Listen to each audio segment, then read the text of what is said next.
Sejam bem-vindos a mais um vídeo e hoje vamos conhecer melhor a história do serial killer Danny Rowling.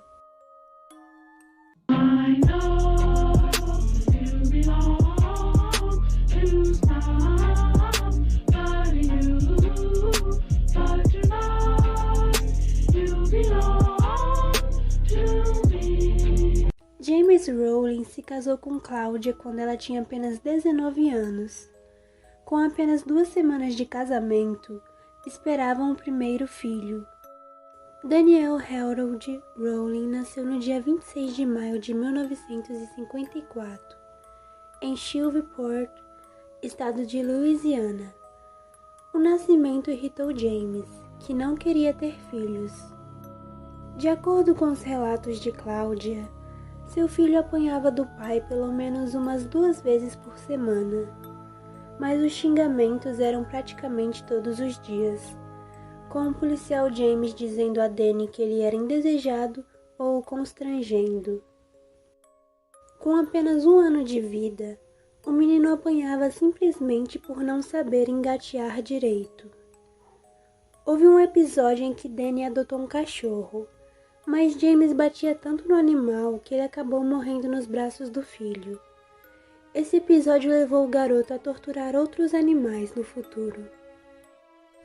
Quando o filho caçula nasceu, a raiva que o pai sentia aumentou, e James espancava Claudia, Danny e Kevin por qualquer motivo.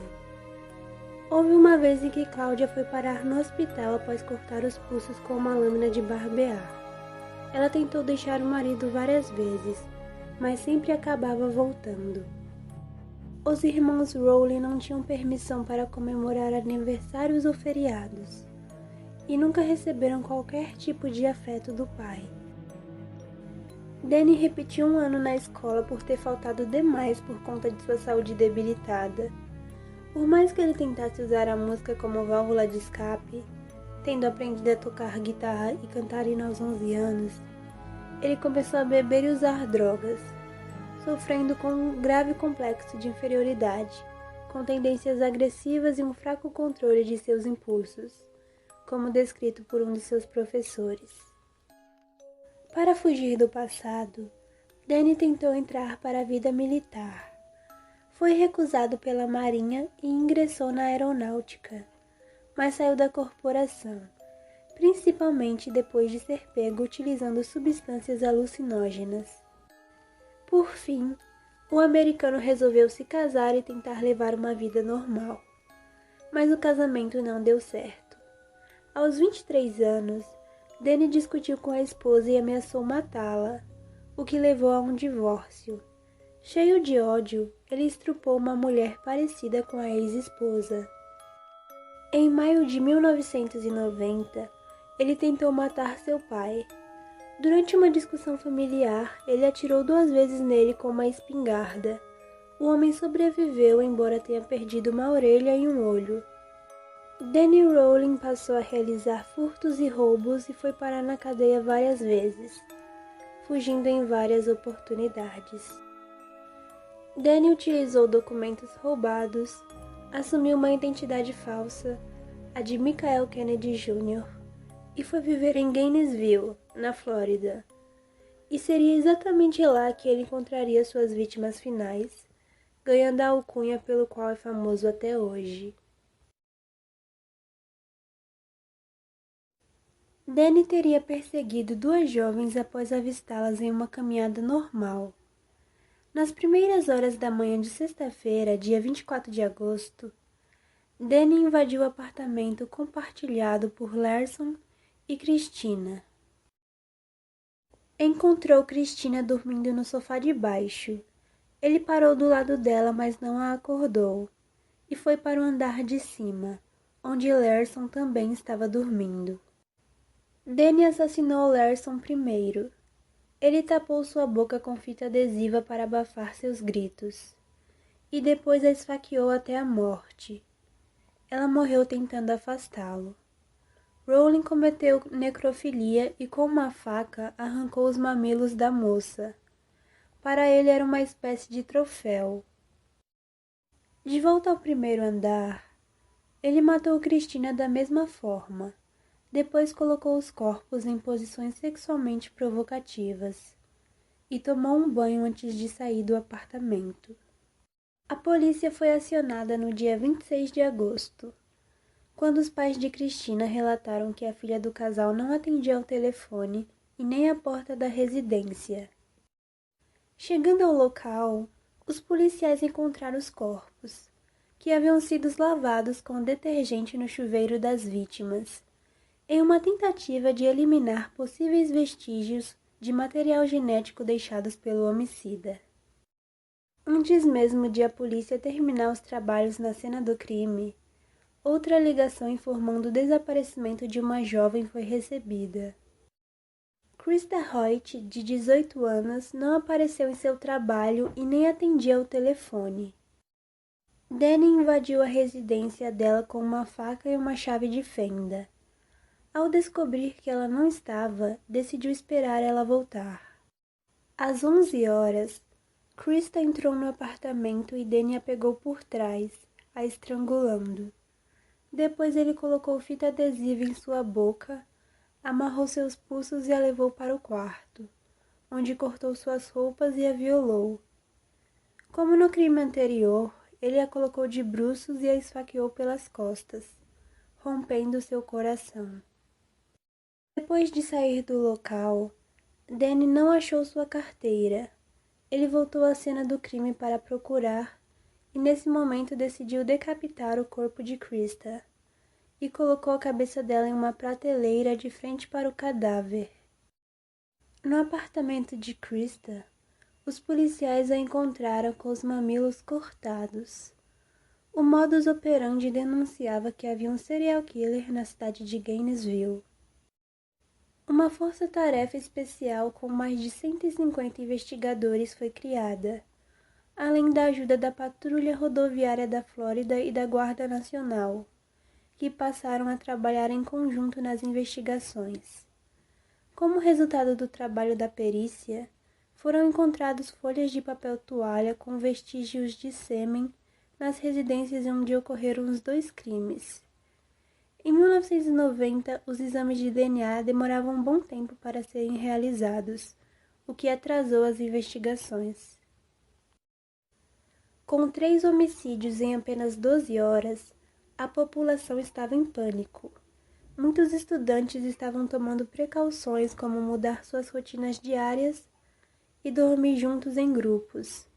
Os que não se agruparam andavam com um taco de beisebol para se proteger.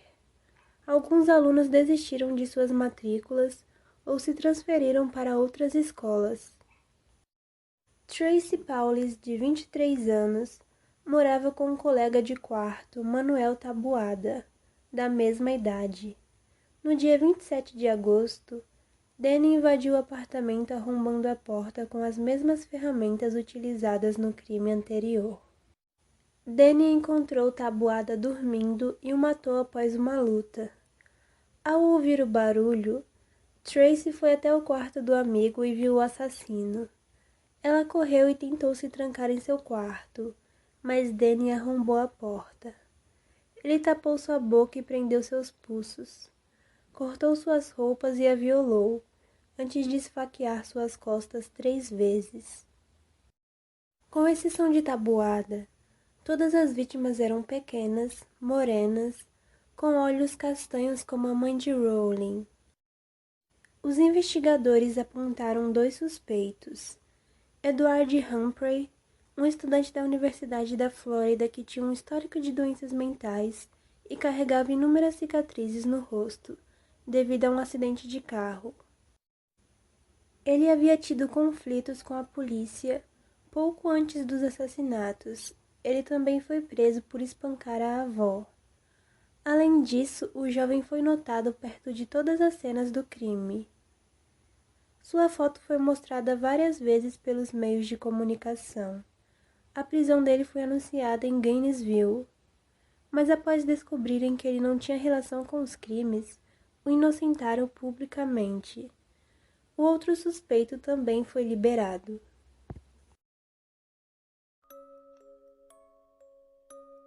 A polícia da Louisiana alertou as autoridades da Flórida sobre um triplo assassinato não resolvido em Shreveport, em 4 de novembro de 1989. Os detetives notaram que havia semelhanças entre os assassinatos de Gainesville e os de William Grinson, de 55 anos, sua filha Julie, de 24, e seu neto Sam, de 8 anos. A família foi atacada em casa enquanto se preparavam para jantar. As semelhanças entre os assassinatos incluíam pose das vítimas, fita adesiva no corpo, e também descobriram que o criminoso de Gainesville e Shreveport tinham sangue tipo B. Cindy era uma moradora da cidade de Shreveport. Ela relatou que Danny Rowling poderia estar ligado aos assassinatos nas duas cidades. Ela conheceu Danny em sua igreja na cidade de Louisiana. Sua família abrigou ele, mas logo notaram que o homem apresentava um comportamento estranho, e ele foi retirado da residência. Os investigadores encontraram Rowling, que havia sido preso em 7 de setembro de 1990 após ter assaltado um supermercado. O roubo havia sido cometido 10 dias depois que os corpos de Tracy e Tabuada foram encontrados. Rowling estava detido no condado de Marion. Danny tinha várias condenações por assalto à mão armada. Os investigadores perceberam que ele poderia ser o responsável pelo assalto ao banco que ocorreu no dia em que o corpo de Krista Hoyt foi encontrado. Eles também encontraram ferramentas que combinavam com as marcas deixadas nas cenas dos assassinatos em Gainesville. O pequeno acampamento onde ele morava ficava em uma área arborizada perto de apartamentos frequentados por estudantes. Também descobriram um diário que ele havia feito aludindo aos crimes. Em novembro de 1991, Rowling foi acusado de assassinato. Ele foi levado a julgamento quase 4 anos após os crimes. Ele alegou que queria ficar tão famoso quanto Ted Bundy. Em 1994, antes de seu julgamento começar, Rowling se declarou culpado de todas as acusações. Em 20 de abril do mesmo ano, Daniel Harold Rowling foi condenado à pena de morte. Rowling foi diagnosticado com transtorno de personalidade antissocial, transtorno de personalidade limítrofe e parafilia. Enquanto estava no corredor da morte, na prisão estadual da Flórida, Rowling escreveu canções, poemas e desenhou. Pouco antes de ser executado, Rowling entregou a seu conselheiro espiritual uma confissão manuscrita e um pedido de desculpas. Sua última refeição foi calda de lagosta. Ele cantou um hino gospel, mas não fez nenhuma declaração imediata antes de sua execução, que foi testemunhada por muitos parentes de suas vítimas. Rowling foi executado por injeção letal em 25 de outubro de 2006. Ele foi declarado morto às 18 horas e 13 minutos. Rowling tem sido objeto de vários trabalhos escritos. Sua onda de crimes inspirou o roteiro do filme de terror de 1996, Pânico. O vídeo chegou ao final e se você acompanhou até aqui e gostou, deixa seu like, se inscreve no canal e caso tenha alguma sugestão de vídeo, é só deixar nos comentários. Obrigado por assistir e até o próximo.